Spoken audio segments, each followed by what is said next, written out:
Hello, ProSocialites.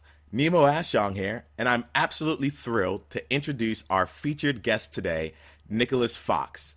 Nick received his undergraduate degree from NYU Stern School of Business in 2005, majoring in actuarial science and finance.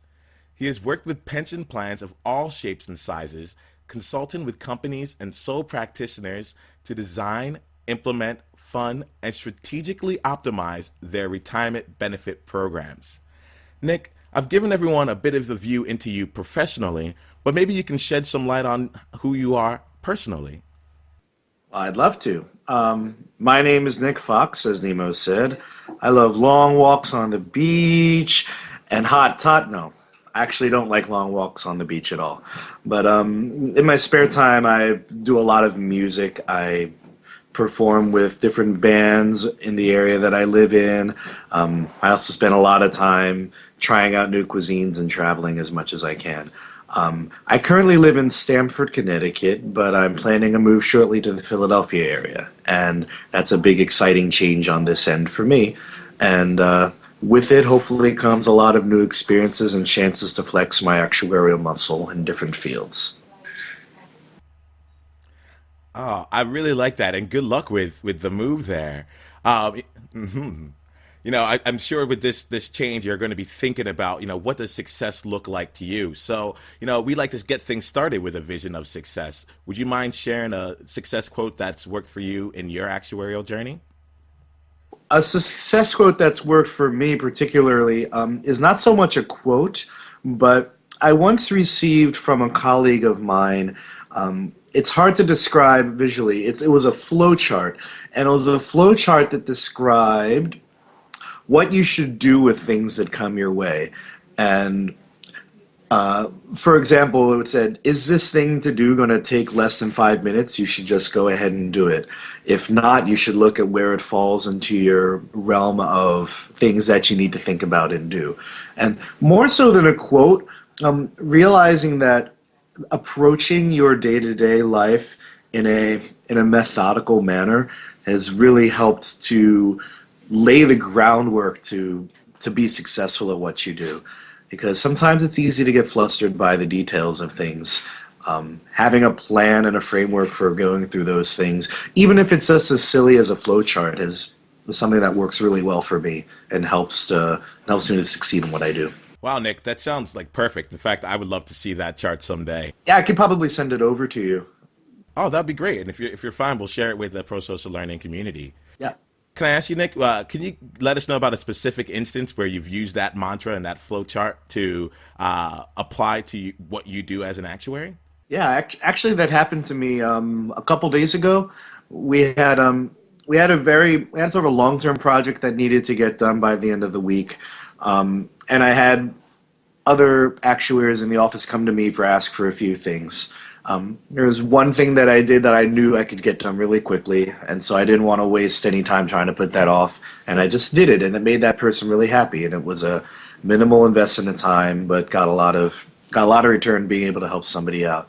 Um, and then somebody else came with me and asked me something that I knew would take probably an hour to do, and knew at that point to I knew at that point that if this is something that could wait or could be moved on to somebody else, they could get what they needed done, and I could still make sure that my demands were met.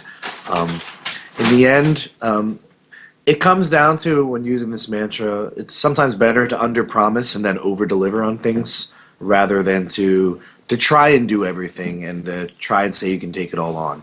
As often we as actuaries tend to be we sometimes are consider ourselves, the brightest bulbs in the room, and we have to remember that we don't have to do everything all at once, and sometimes there's just more than any of us are capable of doing. So we have to know when to let go and when to be smart about the things we choose to work on. Nick, that is just absolutely just truly insightful comments right there. I really just think that I appreciate you sharing that with all of us. So, you know, I feel like you've gotten this through your overall experience here. Maybe you can help us go all the way back to the very beginning and tell us what inspired you to become an actuary. What inspired me to become an actuary was the idea of being able to use my math skills in a marketable and useful way. Um, I had actually, when I went to college, knew I wanted to be involved in math because it was something I always loved doing and had an aptitude for. But I wanted to eventually, at first, combine it with music. I realized after talking with my uncle, who's a great mentor for me personally, that there's not a whole lot of career to be done in math and music, and probably something more suited to the business and finance world might suit me a little better. And so I knew that I wanted to be involved in business, but as much on the mathematical side of things as possible, because I knew that was where I had an advantage, and that's where I'd be most likely to succeed. And so the idea that actuaries have been rated as a top job, and that it was a program that our school happened to offer, it made perfect sense to pursue it from there. Absolutely. Well, I'm glad that you're able to find that. And have you been able to keep music alive in your life? I somehow find the time, yes. And I think one challenge has been to find the appropriate balance of it. Um, but fortunately, being able to have a career as an actuary has allowed me to pursue these things without having to worry about making a living out of it, or knowing whether I'm going to be able to make rent the next day, which helps me to allow me to enjoy making music instead of being required to do it. Thanks very much for that, Nick. Nick, can you help us understand what a typical day or week looks like in your current role? We go through annual cycles. So depending on what time of the year it is, our typical day or week may be very different. Um, there are things that we always have to do on a weekly basis, and basic housekeeping things that you would do in any sort of job, like, you know, answer emails and deal with internal stuff and make sure that you follow all your internal procedures. Like, we have to record our time as consultants. We have to let people above us know what exactly did we spend our time doing every day, and that's how consultants make money. Is those you directly bill how many hours you've spent working on a project. So that's something we do every week. But the kind of work we do changes very much, and I'd say for me at my level, I've been in the field for almost 10 years. Um, I have a good mix of working on specific client issues and using either tools that are on a computer program or Excel and operating those, or I'm directly looking at something else that somebody else has done to make sure that, based on what I understand of the actuarial mathematics of it, that everything works out. And a lot more often these days, I'm taking phone calls and having meetings with people internally to discuss issues and regulations and things that come up. And not, I wouldn't say I go to meetings very often, but I do often meet with clients in person to go and discuss issues directly with them. So there's a good range in my day that it could be any one of those things depending on what kind of project we're working on during the year. Anything from deeply back end stuff, like working directly with tools, to going out and being the face of the company. I really like that. So you get the opportunity to have a full spectrum of events in your day. Thanks for sharing.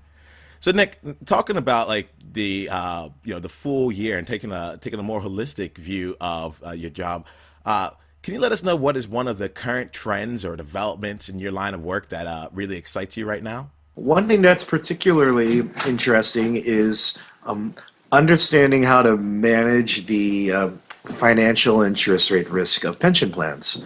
Um, Frequently, when you're working in my field, you spend a lot of time dealing with what does the law tell you have to do with plans. You have rules you have to follow. You have calculations you need to do to fund the plan, and you have ways you need to operate to administer the plan.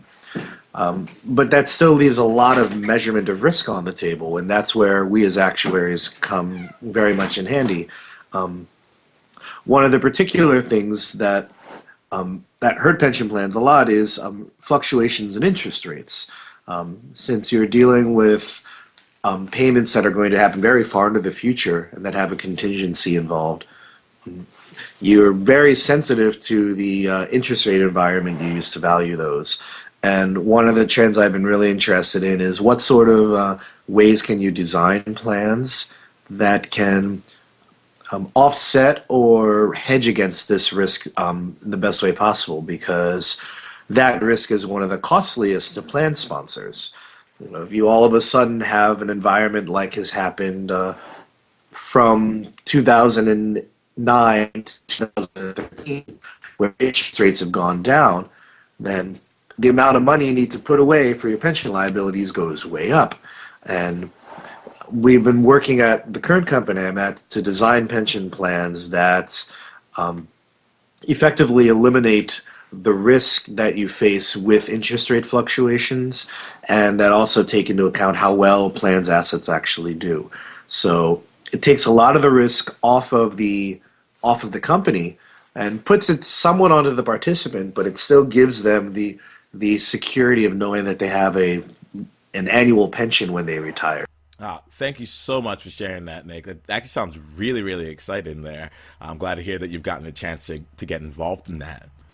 There's a lot of opportunity for sure in that kind of field. And because a lot of it isn't very well understood and not very well attested in the law, you have the option to really write your way and say, this is our interpretation of how we think things work. And we think we can. It's sort of like being an inventor in a way, that you can see a new way of playing within the rules and saying, well, it can work for some groups and it may not work for everybody. But if you can find even a couple of plans for which this could be a great solution, you've created a lot of value for them, and that's why we get paid. I like that. Well, it seems that you've been pretty successful while doing this, and I think it'd be great to look into something that you might consider one of your greatest successes along your actuarial journey. The company I work at right now is very small, so there aren't that many actuaries on staff. Although there are a lot in comparison to the total number of people at the company. It's pretty actuary heavy, but we deal with small plans. So we deal with closely held corporations. We deal with, we don't deal with very many big plans. And one of the challenges that you see at a small company like ours, we don't have access to a lot of the same tools and software that a big company might have. You might have a whole team dedicated to making software that does your actuarial calculations for you. We don't have that luxury, and so one of the things that I immediately got involved in when I started working here was to develop those systems. I'd say one of the things that's helped me to build value where I work is, I've been the person that's programmed and developed the actuarial software that helps us to do our work. And doing that, I think, has been the biggest success for me because it establishes my value at the firm. And also helped me to solidify a lot of concepts that I sort of knew how to do from one angle, but being able to dive in and have to know all of the little steps in there, it was actually instrumental in helping me to pass my exams on this subject and for me to develop the knowledge that I needed to progress in my career. So being able to be involved in that project is one of the biggest pluses, I think, biggest successes that I've had, even though it hasn't been client facing. And I know a lot of consultants feel like, well, the successes we have with clients are a big deal. Here, I think being able to develop something internally that makes the process better has created a lot of benefits. It seems like you're able to get involved and add value in a pretty quick order at your company without being that long into your profession. Thank you, and that's true. I think that most of the time, if you're in an actuarial program at school, you're going to be approached by the larger companies. They have the resources to recruit you directly, and they have the training programs in place to get you really up to speed on how to do your job at that place really well. If you're working at a smaller company, it's sometimes harder to find those opportunities. But I think that those are great places to go if you've got a after you've had a couple years of experience under your belt. Going to a small company be a great way to be exposed to a lot of subjects really quickly, and for the right kind of person, they can really thrive in an environment like that. We can talk. I'll probably mention this further along in our discussion, but I think that that's a great tool for folks who are looking to get into the actuarial field to to have a different way to get really well exposed to the issues that are out there and become well rounded right off the bat. Wow, Nick, I'm getting pretty excited myself to kind of hear what other if you're holding back on insight and with what you've already given us so far, it just really excites me to get there. I'm actually really excited also to get into our next section of the interview, which is the quick fire questions. Here, I'll go ahead and ask a series of questions, and you can just come back to us with just 1 to 3 sentence answers and letting us know generally your take and just general advice that you can give to pro-socialites. Does that sound good to you? Let's do it. All right, let's do this. All right, the first question I have for you is, how do you describe what an actuary does to strangers? We're accountants with top hats. That's not actually how I describe. I say we're risk analysts is a good way that I do it for the uninitiated, and if they either know what an actuary is or care to know more, I go more in depth. I think it's good to gauge your answer based on the person you're talking to. So, Nick, what is the best advice you've ever received? The best advice I ever received was to know your audience. If you're going to be writing an email to somebody, for instance, if you know that person, like my boss, wants to get quick and to the point, be ready to massage your message into 1 or 2 sentences. But if you're emailing it to another actuary at my office who really wants details and bullet points, be prepared to do it that way. It's all about the listener and it's all about the reader. It's not so much about you writing for yourself. Great lesson there in communication. Thanks for sharing that, Nick. So what is one thing that you did in college, an activity, a club, or something like that outside of the actuarial courses that you feel has contributed to your success as an actuary? Performing in musical groups, I did a lot of singing. I did a lot of a cappella in college. That experience helped to develop my ability to deal with different personalities and to express myself. It's often difficult to know how you can be expressive sometimes in an office environment. Having performing arts background has been a huge advantage in that realm. Nick, can you kind of elaborate on that and let us know how you applied, your performing arts experience? Not directly singing in the office, but the applicable portions to in your job recently. Sure. One band that I've gotten involved in recently has a very comedic element to it. So from hanging out with folks in my band, I've learned a lot about improvisational comedy. And there are many tenets in learning about improv comedy that you can apply really well to situations with new people. Being able to sort of roll with the punches and don't fear, certain interactions, and always be accepting of ideas that come at you in a comedic sense. I've been able to use those really well to navigate difficult situations sometimes with clients on the phone. Not allowing myself to get flustered when things change suddenly, and being able to have a good spirit and a good attitude about change. So being in the performing arts and knowing how to put on that good face and knowing how to roll with the punches is huge. As a singer myself, I definitely I agree with everything you're saying here, and just thank you so much for helping us find a concrete example of how that works for you. So, Nick, you've given us great advice about your experience thus far. Can you let us know some advice about that you would recommend to someone who is currently applying for a job as an actuary? Yeah, there are 2 things that I've learned through my years of interviewing, both on the entry level and currently. Um, One is that you want to be able to do your research, and whether that means knowing about the company beforehand, knowing about the job you're interviewing for, what sort of trends are going on that will impact the job you're going to be going through, and preparing yourself for your interview. You know, it's nice to know that you have anecdotes about yourself and things that you're ready to say, because those things will help project confidence in your interview, and it shows that they'll know that you've done your work, and that you valued their time by taking time out of your busy day to be ready for the interview and give a good face. Um, the second thing I would say is that personality goes a long way.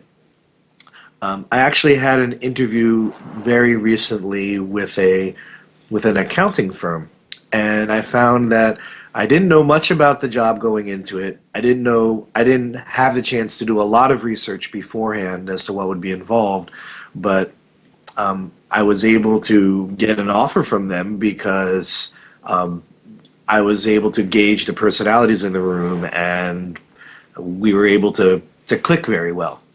And I would say that as you progress in your career, you find that while it's nice to know a lot and it's nice to show that you're valuable, sometimes people will respond better to a softer touch and knowing that they can get along with you and that they can work well with you and that they can see you, that they can envision you on their team. Sometimes that can go a lot further than you think. So don't be afraid to open up a bit when you're in your interview process.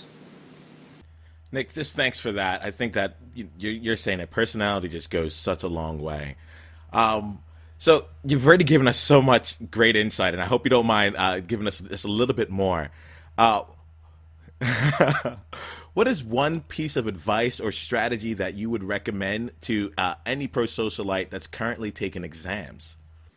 I would say the key thing that's helped me and that I would suggest to others is use the internet forums. There's a great site called the Actuarial Outpost. I believe it's actuary.ca, and on the discussion forum you'll be able to glean insight and information from a lot of folks who are new to the field and who are trying out the exam process.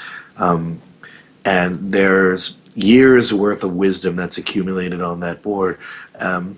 A lot of tips and tricks that people have put on there to help you get through those first few exams. A lot of support built in. You'll be able to meet a lot of people virtually who are going through the same thing as you. And especially if you're in a university where let's say you're the only one who's studying to be an actuary in your school, how are you going to be able to find people to study with? By using the forums, you can glean the insight from a lot of those who have gone before and be part of a bigger community, even if you're not able to do so in person. And I would strongly recommend anybody who's looking to start the exam process or who's looking for those first few steps along the way to check out the forum. Absolutely. I know I use Actuarial Outpost all the time while I was preparing for exams. So thank you for sharing that. And I think that you might be able to find it at actuarialoutpost.com. But I'll look into it and I'll provide that in the show notes that you can find on the ProSocial Learning Community website with Nick's information. That actually kind of leads into a bit of my next question here. So besides Actuarial Outpost, is there a resource that you would recommend to our listeners to aid them on their actuarial journey? I would say if you're going to be doing your research, even doing Wikipedia jumping has been helpful for me, because there's surprisingly accurate articles about overviews of some topics that you may hear in whatever actuarial realm you're studying for. For instance, I know that if I need to understand a topic very quickly, I might actually find that there is a Wikipedia entry that somebody in the actuarial world decided to write up, and it's usually a good first start. Um, I would not be afraid to use those free resources that are at your disposal. Um, when you get to a first job, you may find that they have resources that they've purchased that they can make available to you. In which case, I would make use of those as often as possible to bone up on the topics you may need to know about. Nick, we're just about ready to wrap things up here. You've given us just so much actionable advice here, and I really, really appreciate that. We're going to go here. I have another question for you. It's a little long, so I'm just going to read it out to you, and you can just let us know your feelings on it, all right? All right. So imagine you woke up tomorrow, and you're at the beginning of your actuarial journey all over again. Oh God, no! Oh God, no! You still have all the experience and knowledge you currently have, though, so that's a plus. But Okay. you, but you knew no one and had no exams and no job as an actuary yet. What would you do in the next 7 days? Well, let's think about it this way. If you don't have a job yet and you don't have any exams yet, but you have all of your knowledge, clearly you know enough to be able to get a job in the field. So I would say the first thing that I would do is to go out there and hit the pavement and get in the field as soon as possible, even if that means starting at a low level. And the reason why I say that is knowledge without being able to apply it is knowledge that's poorly spent. Um, there's actually a great phrase, and I wish I had thought of it sooner, but and it used to apply to martial arts, and they say martial arts is like a kettle of hot water. If you don't keep the fire going under it, it becomes cold. So if you have all this knowledge, I'd say the first thing you should do is get out there and start using it. You know, call up companies even if you don't know anybody, and be prepared to talk to them about what you know. If it's something you're particularly knowledgeable about, you can probably get your way into something that'll get you started. And then from there, I would I would use that. I would use the fact that now you've got a company that's supporting you in your journey.